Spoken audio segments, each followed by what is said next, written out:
So the Moto X4 packs a full HD display at 5.2 inches in its size, and a lot of its specifications are decidedly mid-range, including 3GB of RAM and 32GB of onboard storage.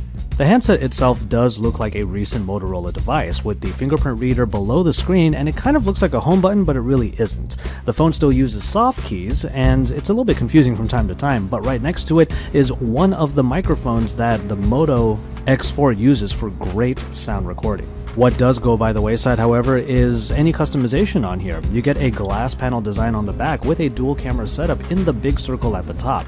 There's not really going to be a Moto Maker-like version of the Moto X anymore, which might be a bit of a disappointment to any fans of the line. Speaking of those cameras up there, however, the main camera is a 12-megapixel unit with dual autofocus, f2.0 aperture, and the secondary camera is an 8-megapixel ultra-wide sensor with f2.2 aperture. The camera app is slightly simplistic, but it does provide a number of different modes, including even a manual mode if you want to really cater your shots. And it's all powered by a battery that can be charged via Motorola's turbocharged feature that gets you up and running in no time at all. It also comes with IP68 dust and water resistance to help protect things. And Moto Alexa makes an appearance here, so if you are familiar with the Alexa experience on smartphones, well, Moto is actually putting it onto the X4. So overall, the Moto X4 is a handset that doesn't necessarily stand out from the rest of the pack, apart from one feature, a new wireless surround system that's powered by French startup Tempo, and allows your phone to truly become what we can say the centerpiece of a disco.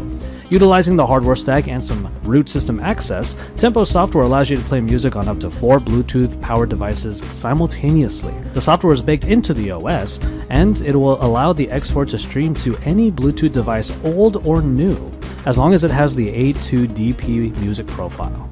You get a ton of control in that you're able to change the volume of each and every Bluetooth speaker individually. For those who want to listen to audio on multiple devices at once, maybe you want to have a party, the Moto X4 could be the phone for you.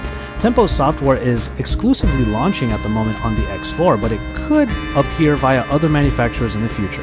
As it requires system access and the swapping out of drivers, the company doesn't plan to launch the feature as a standalone app, at least for now. The partnership with Tempo aside, the Moto X4 is a phone that blends into the crowd in a very familiar way. Yet for fans of the Moto X range, there's very little that's similar to the previous Moto X devices at all, which is a bit of a bummer. The handset isn't the lightest, the look isn't the best, and doesn't have the best specs, but the wireless sound system is a unique feature in an otherwise unexciting